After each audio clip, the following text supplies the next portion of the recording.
एक हरे भरे वन में नदी किनारे हाथियों का एक समूह रहता था, जिसका मुखिया चतुर्दंत नामक हाथी था। वर्षों से वह समूह उस वन में सुखमय जीवन व्यतीत कर रहा था।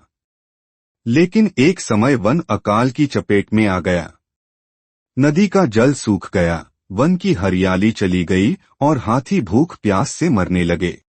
इस विपत्ति से निकलने की प्रार्थना लिए सभी हाथी अपने मुखिया चतुर्दंत के पास गए और बोले, गजराज, इस अकाल की स्थिति में यदि हम और अधिक इस वन में रहे तो काल का ग्रास बन जाएंगे। यहाँ भूखे प्यासे रहना दुष्कर है।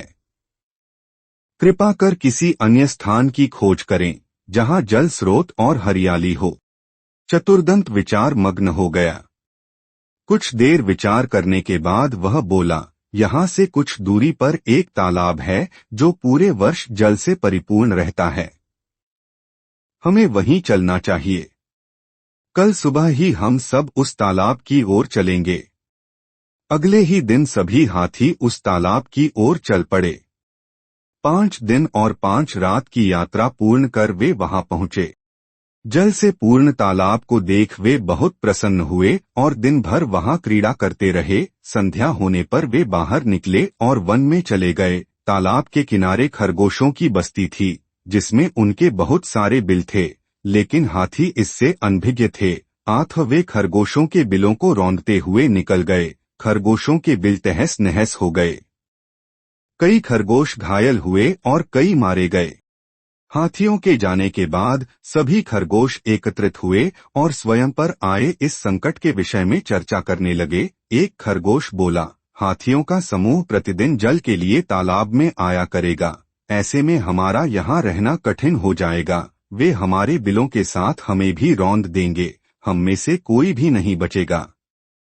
हमारा वंश समाप्त हो जाएगा। फिर एक अन्य खरगोश बोला, जीवन है तो सर्वस्व है। जीवन रक्षा के लिए जो संभव हो हमें करना चाहिए। परिस्थिति कहती है कि हमें जीवन रक्षा के लिए तत्काल इस स्थान को छोड़कर अन्यत्र प्रस्थान करना चाहिए। खरगोश अपनी भूमि छोड़कर अन्यत्र जाने के विचार से दुखी थे। उनका दुख देख लंबकर्ण नामक खरगोश आगे आया और बोला, हम वर्षों से इस भूमि पर निवास कर रहे हैं। हम अपनी भूमि क्यों छोड़े? इस भूमि पर हमारा अधिकार है। हमें हाथियों से बात कर उन्हें यहाँ आने से रोकना चाहिए। लेकिन उनसे कौन बात करेगा? कौन उन्हें समझाएगा? सभी खरगोशों ने एक स्वर में पूछा। मैं उनसे बात करूंगा और यहाँ आने से मना करूंगा, लंबकर्ण बोला। लेकिन क्या वे तुम्हारी बात मानेंगे? अवश्य मानेंगे। मेरे पास एक युक्ति है। मैं उनसे कहूंगा कि ये तालाब चंद्रमा में बैठे खरगोश का है और उसने आप लोगों का यहाँ आने से मना किया है। संभवतः वे मेरी बात मान जाए, लंबकर्ण बोला। अगले दिन लंबकर्ण हाथियों के मुखिया से मिलने तालाब के मार्ग में स्थित एक ऊंचे टीले पर बैठ गया। जब हाथियों का समूह वहां से गुजरा तो वह हाथियों के मुखिया चतुर्दंत से बोला, गजराज, क्या आपको ज्ञात नहीं यह तालाब चांद में रहने वाले खरगोश का है? आपको बिना उसकी अनुमति के इस तालाब के जल का उपयोग नहीं करना चाहिए। चतुर्दंत ने पूछा, तुम कौन हो? मैं चांद में रहने वाले खरगोश का संदेशवाहक हूँ।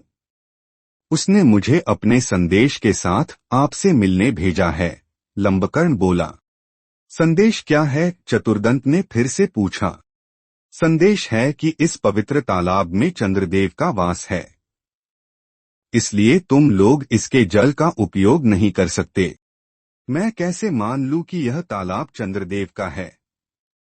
जब तुम मुझे तालाब में चंद्रदेव के दर्शन कराओगे तभी मैं यह बात मानूंगा और अपने दल को यहाँ आने से रोकूंगा।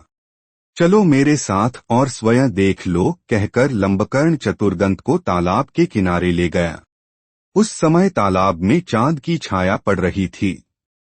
लंबकर्ण चतुर्दंत को वह छाया दिखाते हुए बोला, गजराज, देखो तालाब में चांद का वास है। अब तो मेरी बात मान लो। चांद की छाया को चंद्रदेव समझकर चतुर्दंत ने उसे प्रणाम किया और वहां से लौट गया। उसके बाद उस तालाब में हाथियों का समूह कभी नहीं आया। मोरल: बुद्धिमानी से किसी भी समस्या का समाधान किया जा सकता है। ऐसी ही और मजेदार कहानियां सुनने के लिए हमारे YouTube चैनल हिंदी टून को सब्सक्राइब कीजिए। अभी के लिए मैं